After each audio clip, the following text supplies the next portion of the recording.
KaraokeBooks. Gulliver's Travels. Written by Jonathan Swift. Audiobook. Part 4, Chapter 9. A grand debate at the General Assembly of the Houyhnhnms, and how it was determined.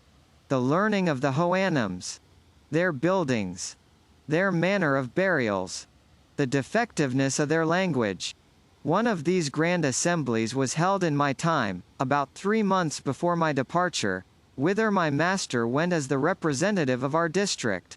In this council was resumed their old debate, and indeed the only debate that ever happened in their country, whereof my master, after his return, give me a very particular account. The question to be debated was, whether the Yahoos should be exterminated from the face of the earth. One of the members for the affirmative offered several arguments of great strength and weight, alleging that as the Yahoos were the most filthy, noisome, and deformed animals which nature ever produced, so they were the most restive and indocible, mischievous and malicious. They would privately suck the teats of the Houyhnhnms' cows, kill and devour their cats, trample down their oats and grass, if they were not continually watched, and commit 1,000 other extravagancies.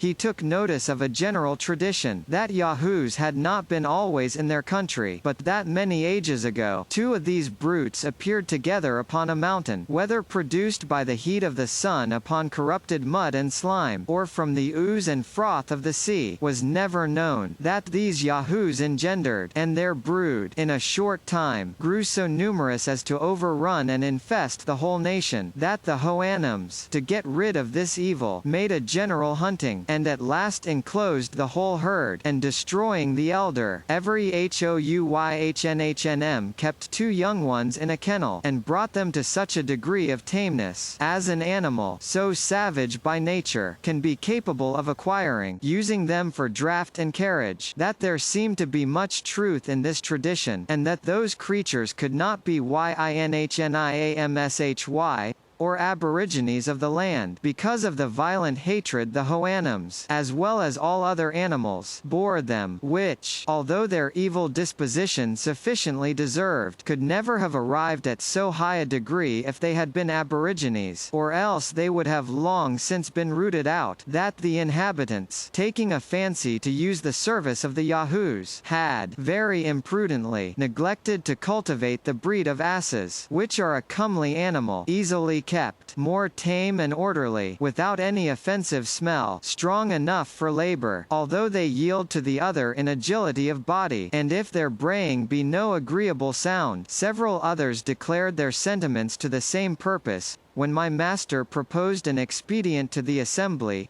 whereof he had indeed borrowed the hint from me.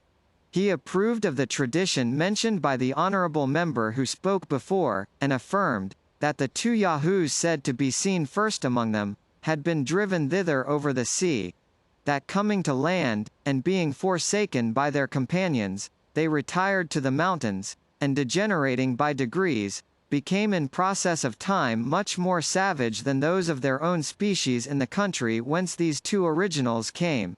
The reason of this assertion was, that he had now in his possession a certain wonderful Yahoo, meaning myself, which most of them had heard of, and many of them had seen. He then related to them how he first found me, that my body was all covered with an artificial composure of the skins and hairs of other animals, that I spoke in a language of my own, and had thoroughly learned theirs, that I had related to him the accidents which brought me thither, that when he saw me without my covering, I was an exact Yahoo in every part, only of a whiter color, less hairy, and with shorter claws. He added, how I had endeavored to persuade him, that in my own and other countries, the Yahoos acted as the governing, rational animal, and held the Houyhnhnms in servitude, that he observed in me all the qualities of a Yahoo, only a little more civilized by some tincture of reason, which, however, was in a degree as far inferior to the Houyhnhnm race, as the Yahoos of their country were to me, that, among other things, I mentioned a custom we had of of castrating Houyhnhnms when they were young, in order to render them tame, that the operation was easy and safe, that it was no shame to learn wisdom from brutes, as industry is taught by the ant, and building by the swallow, for so I translate the word lyhannh, although it be a much larger fowl, that this invention might be practiced upon the younger yahoos here, which besides rendering them tractable and fitter for use, would in an age put an end to the whole species, without destroying life, that in the meantime the Houyhnhnms should be exhorted to cultivate the breed of asses, which, as they are in all respects more valuable brutes, so they have this advantage, to be fit for service at 5 years old. This was all my master thought fit to tell me, at that time, of what passed in the Grand Council. But he was pleased to conceal one particular, which related personally to myself, whereof I soon felt the unhappy effect, as the reader will know in its proper place, and whence I date all the succeeding misfortunes of my life. The Houyhnhnms have no letters, and consequently their knowledge is all traditional. But there happening few events of any moment among a people so well united, naturally disposed to every virtue, wholly governed by reason, and cut off from all commerce with other nations, the historical part is easily preserved without burdening their memories. I have already observed that they are subject to no diseases, and therefore can have no need of physicians. However, they have excellent medicines, composed of herbs, to cure accidental bruises and cuts in the pastern or frog of the foot, by sharp stones, as well as other maims and hurts in the several parts of the body. They calculate the year by the revolution of the sun and moon, but use no subdivisions into weeks. They are well enough acquainted with the motions of those two luminaries, and understand the nature of eclipses, and this is the utmost progress of their astronomy. In poetry, they must be allowed to excel all other mortals, wherein the justness of their similes, and the minuteness as well as exactness of their descriptions, are indeed inimitable. Their verses abound very much in both of these, and usually contain either some exalted notions of friendship and benevolence or the praises of those who were victors in races and other bodily exercises. Their buildings, although very rude and simple, are not inconvenient, but well contrived to defend them from all injuries of and heat. They have a kind of tree, which at 40 years old loosens in the root, and falls with the first storm. It grows very straight, and being pointed like stakes with a sharp stone, for the Houyhnhnms know not the use of iron, they stick them erect in the ground, about 10 inches asunder, and then weave in oat straw, or sometimes wattles, between them. The roof is made after the same manner, and so are the doors. The Houyhnhnms use the hollow part, between the pastern and the hoof of their 4-foot, as we do our hands, and this with greater dexterity than I could at first imagine. I have seen a white mare of our family thread a needle, which I lent her on purpose, with that joint. They milk their cows, reap their oats, and do all the work which requires hands, in the same manner. They have a kind of hard flints, which, by grinding against other stones, they form into instruments, that serve instead of wedges, axes, and hammers. With tools made of these flints, they likewise cut their hay, and reap their oats, which there grow naturally in several fields. The yahoos draw home the sheaves in carriages, and the servants tread them in certain covered huts to get out the grain, which is kept in stores. They make a rude kind of earthen and wooden vessels, and bake the former in the sun. If they can avoid casualties, they die only of old age, and are buried in the obscurest places that can be found, their friends and relations expressing neither joy nor grief at their departure. Nor does the dying person discover the least regret that he is leaving the world, any more than if he were upon returning home from a visit to one of his neighbors.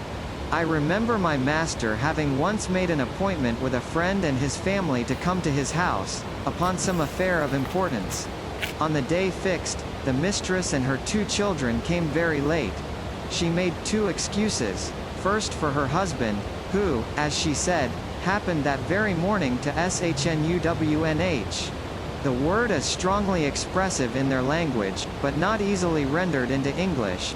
It signifies, to retire to his first mother. Her excuse for not coming sooner was that her husband dying late in the morning, she was a good while consulting her servants about a convenient place where his body should be laid. And I observed, she behaved herself at our house as cheerfully as the rest. She died about 3 months after. They live generally to 70 or 75 years, very seldom to 80. Some weeks before their death, they feel a gradual decay, but without pain. During this time they are much visited by their friends, because they cannot go abroad with their usual ease and satisfaction.